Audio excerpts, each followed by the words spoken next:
Are you going to sue Blake Lively too? Into oblivion, Megan. Wait till you see this lawsuit. It's all going to be based on evidence. It's not going to be just a lawsuit.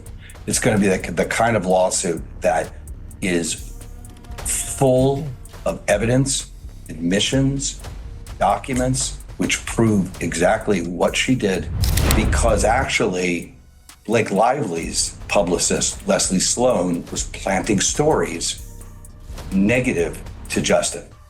And all Justin wanted to do, and it's all through the text messages. If the New York Times apparently reviewed 1,000 or more pages of text messages, they would have seen it. Justin never wanted to hurt her, never wanted to be negative to her. He wanted to protect the film, he wanted to protect himself, and he wanted to protect her from making negative allegations about him that were made up and that are proven in this case.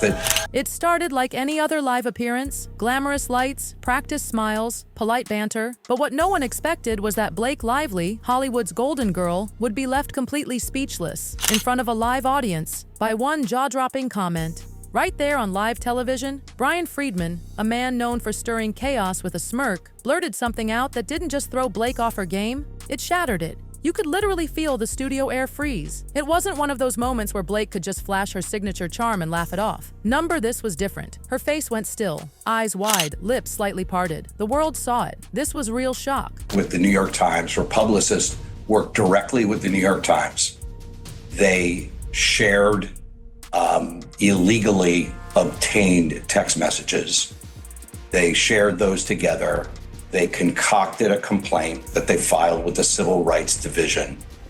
They omitted texts that would have provided context, texts that were in the exact same string that would have provided context of what was really going on.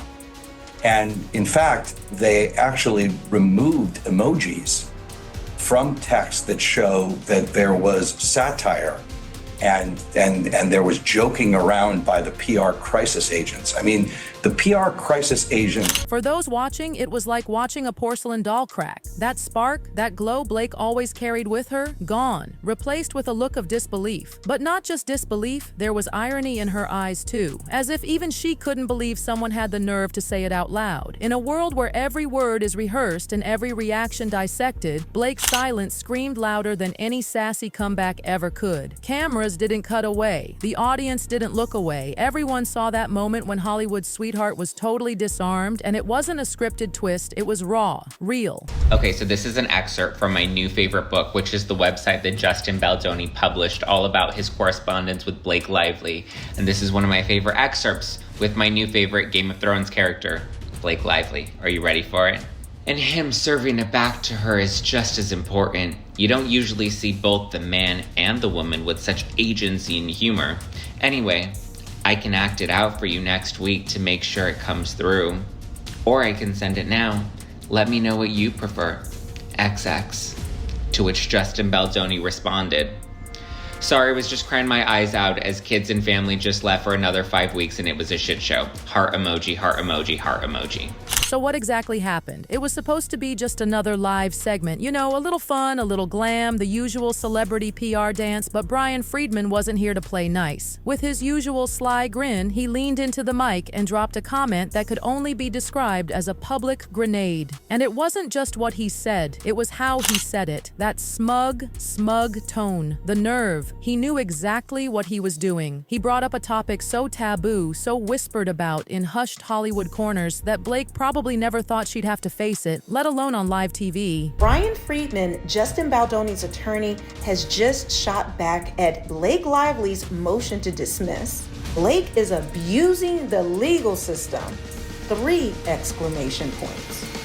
Bryan Freedman tells TMZ Miss Lively's recent motion to dismiss herself from the self-concocted disaster. At first glance, it didn't seem like a nuclear comment. On paper, it was harmless. But Bryan, he delivered it with that devilish smirk, like he was in on a joke no one else knew. And Blake? Her expression said it all. Are you freaking serious right now? Her eyebrows lifted just enough to show she was caught off guard. Her mouth tightened like she was holding back something sharp. She was fighting it.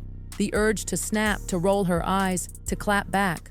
But she didn't. She just froze. For a moment, the Blake we all know disappeared. and we saw someone real, vulnerable, human. How she bullied her way through the process to take over the movie and used her PR people to try and destroy Justin. There's a number of different defendants here.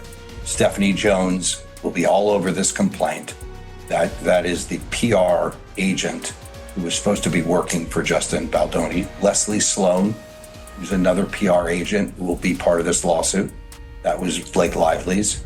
Blake Lively will be sued, and we're carefully considering other people that will be sued also. Ryan Reynolds, for sure. And Bryan? Oh, he didn't stop. Oh no, he fed on the tension. He kept talking, every word more arrogant than the last. The air shifted.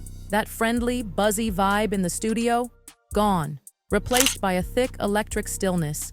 People leaned in, eyes wide. You could hear the audience holding their breath. Some smirked, knowing this was TV gold.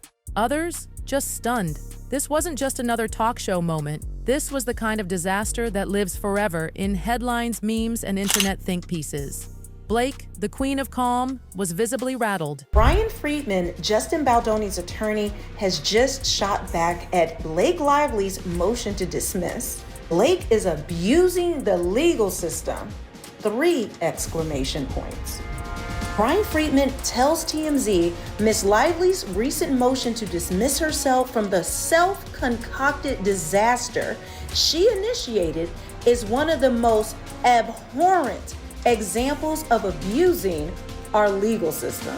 Freedman says stringent rules are put into place to protect the innocent and allow individuals to rightfully defend themselves, while noting laws are not meant to be twisted and curated by privileged elites to fit their own personal agenda.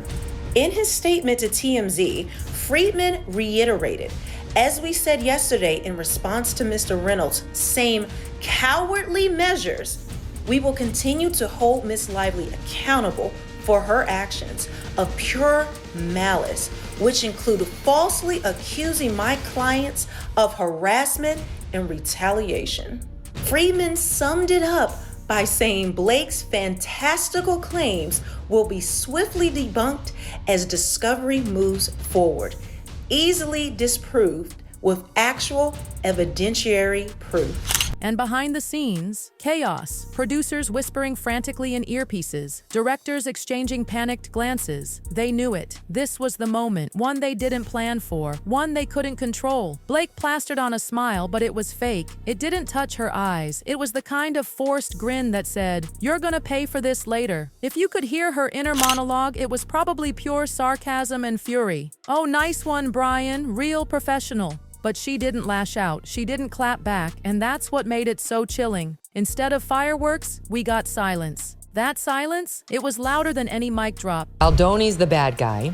And just to lay it out for the audience in a little bit more detail, what she's claiming is that even though she was a much bigger star than Justin Baldoni, who I never heard of before this lawsuit, she's the much bigger star, and she's married to an even bigger star than she is, Ryan Reynolds, that she came in and onto this project and started to get harassed and mistreated by Justin and some others, and that when she then demanded that all of her concerns be rectified, that he did it, but that he was basically lying in wait for when the film would get released in case she went public with what happened, that he and his PR team determined to bury her, to ruin her, and that this wave of bad press we did see about Blake Lively when the film came out this past summer was not organic. It was totally orchestrated by Justin and his team, and they've gotten their hands on a bunch of texts. The show kept going. The segment moved on, but the damage already done. Bryan kept poking, jabbing with little comments that only added fuel to the fire. He acted like it was all in good fun, like he was just teasing a pal, but you could feel it. There was something else beneath that surface. Every time he spoke, it was like he was trying to pull Blake apart, piece by piece, testing how far he could go. And Blake, she stayed calm, too calm. Her words were sharp, calculated, but void of warmth. She wasn't bantering, she was surviving. Baldoni's the bad guy. And just to lay it out for the audience in a little bit more detail, what she's claiming is that even though she was a much bigger star than Justin Baldoni, who I never heard of before this lawsuit. She's the much bigger star, and she's married to an even bigger star than she is, Ryan Reynolds, that she came in and onto this project and started to get harassed and mistreated by Justin and some others, and that when she then demanded that all of her concerns be rectified, that he did it, but that he was basically lying in wait for when the film would get released in case she went public with what happened, that he and his PR team determined to bury her, to ruin her, and that this wave of bad press we did see about Blake Lively when the film came out this past summer was not organic. It was totally orchestrated by Justin and his team, and they've gotten their hands on a bunch of texts. And the energy in that studio changed. Every time Bryan opened his mouth, you could hear the audience inhale. People were glued to the edge of their seats, waiting to see if she'd finally snap. But she didn't. Because here's the thing. In Hollywood, even moments of humiliation are handled with poise. And Blake, she was handling it with icy restraint. That's how you knew it really cut deep. She wasn't amused, she wasn't charmed, she was done. Blake Lively writes, I can send you my pass at the roof, or just read with you when we get together next week. Let me know what you prefer, smiley face. If you knew me in person longer, you'd have a sense of just how flirty and yummy the ball busting would play. It's my love language, spicy and playfully bold. Never with tea. The host tried to smooth it over. A joke here, a segue there, desperately trying to steer the ship back to safety. But it was no use. The studio audience wasn't laughing. They were buzzing. You could hear the whispers, feel the side eyes. Social media exploded. Twitter, Instagram, TikTok, everyone had something to say. Theories, reactions, breakdowns. Was it a joke gone wrong? A secret exposed? A calculated hit? No one knew, but everyone was talking. And in under 10 minutes, that single moment turned into a full-blown cultural event. Baldoni, because he treated me well and did nothing wrong, and I allowed him to sit in a basement with his family because I was starstruck by Hugh Jackman. Yeah, that Blake Lively was the aggressor in this now epic showdown. Was it right after was it when Baldoni dropped the countersuit? Was it when Bryan Freedman put up the website with the 170 pages and all the text, or was it right away when the Times wrote? Right away. I've always had an intuition about her, and I've always had an intuition about Taylor Swift and like the branding of the nice girl stuff. And something just didn't. I went through Justin Baldoni's Instagram, and he just seemed like a puppy. And I read it just didn't add up to me that this guy was secretly just dying to talk about pornography all the time and talk about his porn addiction and wanted her to look at pornography. I'm going, this is not the Instagram feed I'm looking through. And I went back years. As the dust settled, the aftermath became its own spectacle. Talk shows couldn't stop replaying the moment. Podcasts dissected every second. Reddit threads were overflowing with conspiracy theories. Everyone wanted to know, was it a slip-up or a setup? Some said Bryan Freedman knew exactly what he was doing, that it was a power play, an intentional takedown of Hollywood perfection, that he wanted to see Blake crack, and maybe, for a split second, she did. Others defended him, calling it a misunderstood joke. But let's be real. Nothing about that comment, that grin, that smug little pause said accident. It was deliberate. And Blake's silence, that was her choosing dignity over destruction. Because if she had responded, if she'd let loose, it would have been a full-blown war. So it was monstrous what she did, and she's got to pay for it. Behind closed doors, industry insiders were in full-blown crisis mode. PR teams were on red alert. How do we prepare our clients for this kind of ambush? They whispered. Suddenly, every celebrity interview was being re-strategized. Spontaneity, that was now the enemy. The new rule, be ready for anything. And as for the entertainment world, it was eating this up. Late-night hosts turned the moment into comedy gold. Monologues practically wrote themselves. Hollywood's golden girl, blindsided on camera, you can't script that, they joked. But underneath the laughs was something darker, an acknowledgement that no one, not even someone like Blake Lively, is untouchable. Every time her name was mentioned, people remembered that look, that pause, that second where she wasn't a star, she was just human. I think Ryan Reynolds has a few secrets in the closet too, that they don't want people to be taking a look at, and it's going to destroy these people. That's why they wanted this attorney's eyes only privilege. And basically we can say anything, the public can't see it, just the attorneys. It was kind of a radical thing to want, and they were arguing that, careers could be ruined.